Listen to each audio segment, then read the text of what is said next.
Tapol, Tanya Politik episode 2.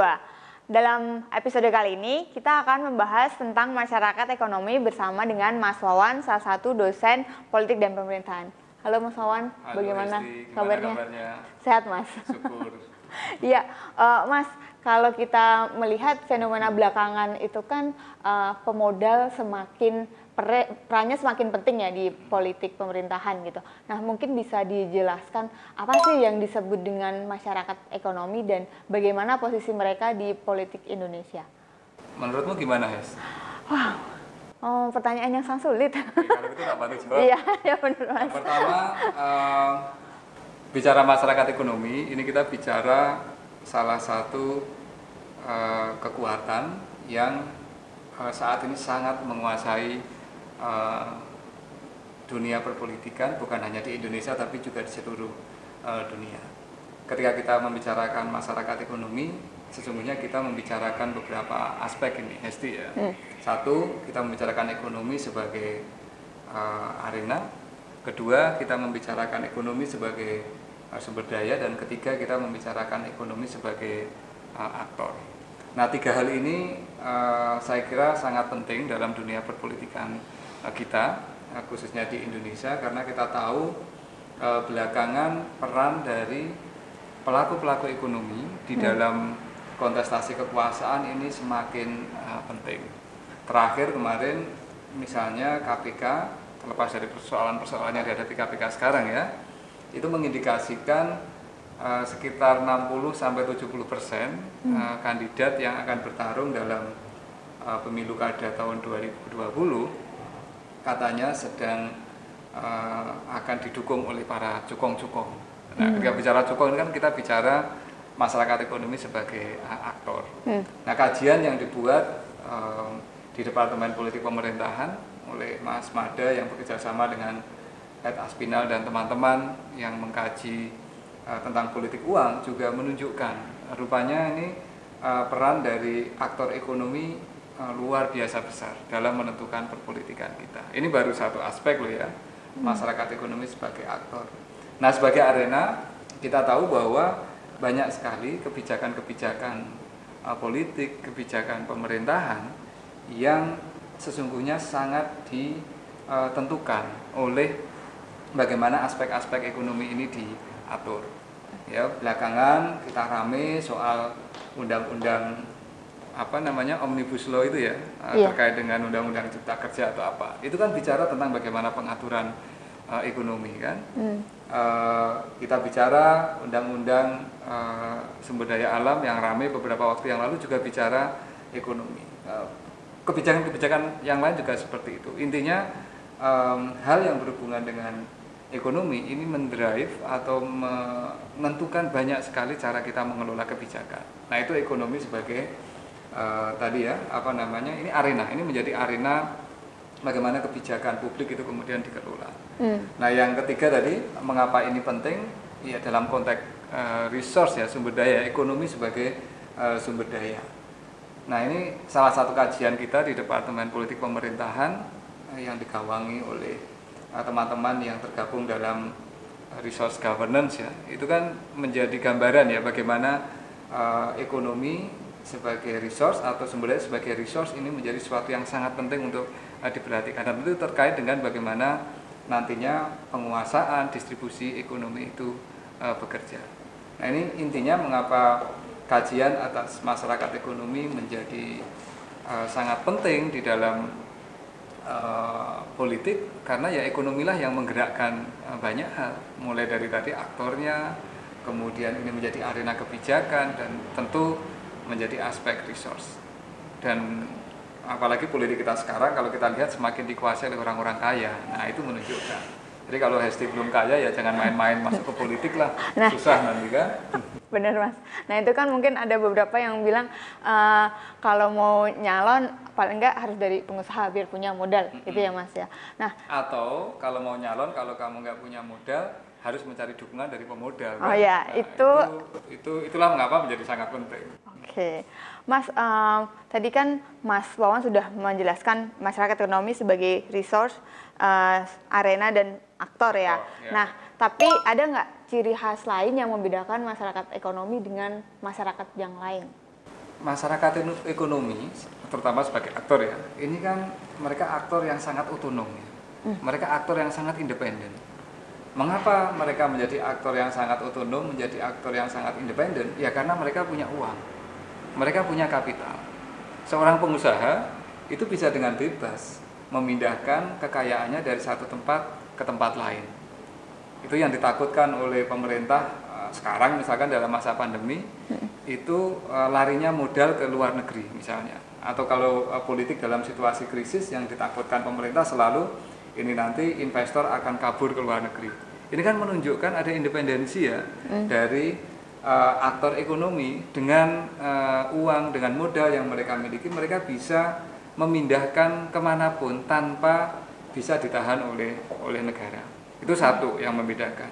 Yang kedua, ketika kita bicara negara, ini kan sumber dayanya terbatas, iya kan, maksimal kalau kita bicara negara ya sumber daya utama, kalau di pemerintah pusat ada APBN, di pemerintah provinsi ada APBD provinsi, di kabupaten kota ada APBD kabupaten kota, di desa ada APBDes. Artinya sumber daya keuangan institusi negara itu sangat terbatas, ya dari sumber-sumber formal yang ada di itu ya anggaran pendapatan dan belanja sesuai dengan level pemerintahannya.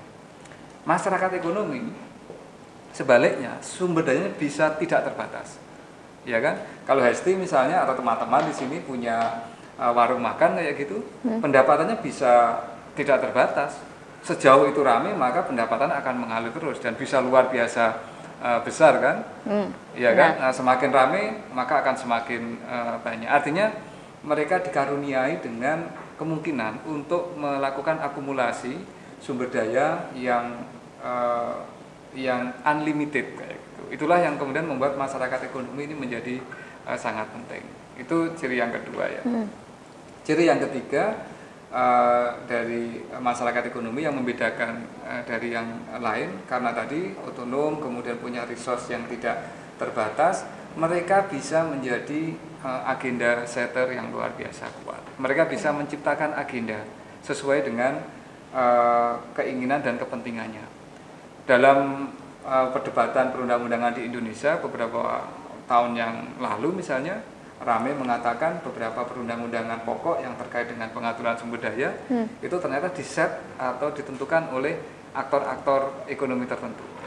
Ya, jadi mereka bisa menjadi agenda setter. Bahkan kalau dalam konteks pilkada, bahkan mungkin nanti pilpres maupun pileg di Indonesia, cara mereka menjadi agenda setter adalah mereka bisa menentukan kandidat-kandidat mana yang didukung, kandidat mana yang tidak didukung.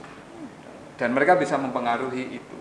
Termasuk menjadi agenda setter itu masyarakat ekonomi, misalkan pemilik media, mereka bisa menentukan berita mana yang penting untuk dimunculkan, berita mana yang tidak penting untuk dimunculkan. Nah, ini yang membuat mengapa masyarakat ekonomi ini menjadi salah satu aktor yang saya kira sangat penting, yang harus diperhatikan karena mereka bisa menentukan banyak hal tadi, Hesti.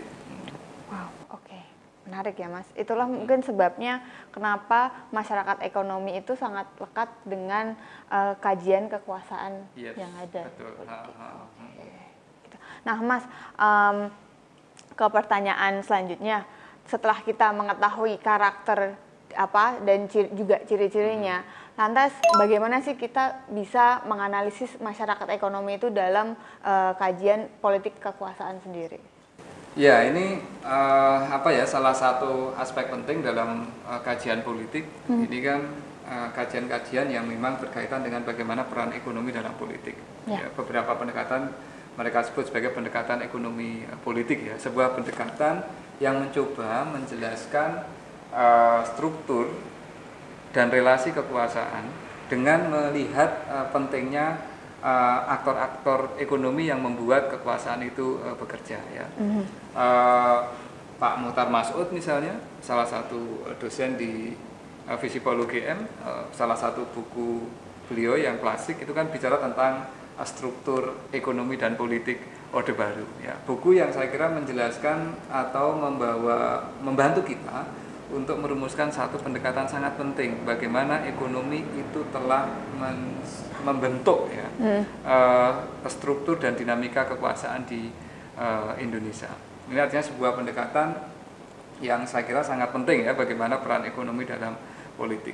Yang lain saya kira ketika kita bicara ini cara untuk memahami peran ekonomi atau peran masyarakat ekonomi dalam politik, itu pendekatan-pendekatan yang terkait dengan rasional choice theory atau rasional choice ekonomi, yang mencoba untuk melihat masyarakat ekonomi kan cenderung untuk melakukan apa yang disebut sebagai optimalisasi interest, maximizing interest. Jadi interest yang mereka miliki itu coba untuk dioptimalkan, ya, sehingga kemudian dengan optimalisasi interest itu kepentingan-kepentingan mereka bisa dipenuhi, upaya mereka untuk melakukan akumulasi kekuasaan bisa dipenuhi. Ya, itu pendekatan yang saya kira juga sangat penting ya, rasional choice ekonomi ya, untuk melihat bahwa sesungguhnya perilaku-perilaku dari aktor politik sangat ditentukan oleh kepentingan-kepentingan yang sangat materialistis atau sangat ekonomis gitu. Ya, pendekatan lain yang mungkin juga nanti bisa membantu ya tentu pendekatan-pendekatan yang bersumber dari perspektif Marxian ya, untuk melihat bahwa yang menentukan bekerjanya kekuasaan ya sekali lagi adalah kepentingan-kepentingan yang bersifat material.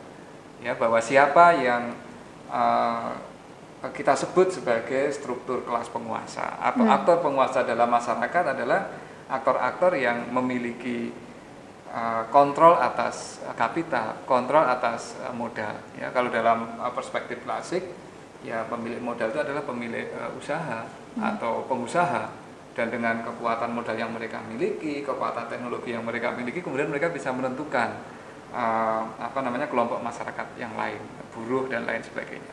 Nah, tentu ini bisa kita adaptasi sekarang juga ya. Mengapa sih selalu ada kecenderungan mereka yang menguasai politik itu pasti akan diikuti dengan upaya untuk melakukan penguasaan modal juga. Nah, itu artinya mereka memanfaatkan kekuasaan sebagai instrumen untuk akumulasi kapital. Mereka menguasai jabatan publik, tetapi penguasaan atas jabatan publik merupakan instrumen untuk melakukan akumulasi kapital. Nah, saya kira mungkin masih ada pendekatan-pendekatan lain ya, tapi lebih kurang ketika kita ingin memahami peran masyarakat ekonomi di dalam politik mungkin bisa dilihat dari aspek-aspek tadi ya. Yang pertama ya tentu pendekatan ekonomi politik itu sendiri yang mencoba untuk melihat pentingnya peran modal dalam membentuk struktur dan relasi kekuasaan. Ya. Yang kedua tadi saya bicara tentang bagaimana rasionalitas dari perilaku aktor ekonomi yang cenderung untuk mengoptimalisasikan kesempatan, peluang untuk mencapai interest mereka. Dan yang ketiga mungkin pendekatan-pendekatan yang bisa kita ambil inspirasinya dari pendekatan Marxis ya, yang mencoba untuk melihat pentingnya peran material nih di dalam kekuasaan. Oke, wow. Gimana ya? Berat ya? Berat karena memang menjadi orang kaya itu berat ya. Kan kita membicarakan orang yang menguasai modal ini. Iya Mas, jadi kalau dari pendekatan-pendekatan itu kan kita bisa melihat bahwa pendekatan itu bisa untuk melihat ke dalam aktor itu sendiri maupun keluar. Dalam arti bagaimana aktor itu memanfaatkan kekuasaan dan modal yang dimiliki ya Mas.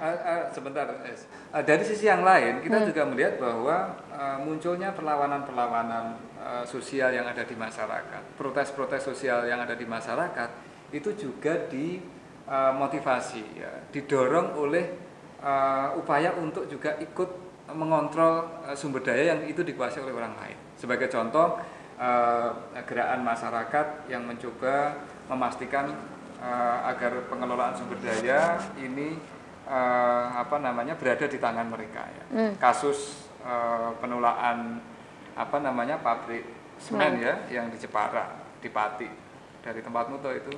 Nah, itu kan juga mencerminkan ya bahwa yang mendorong mereka untuk melakukan protes sosial itu kan upaya untuk melindungi kepentingan ekonomi mereka. Dalam arti kepentingan ekonomi mereka itu adalah lingkungannya terjaga dan seterusnya.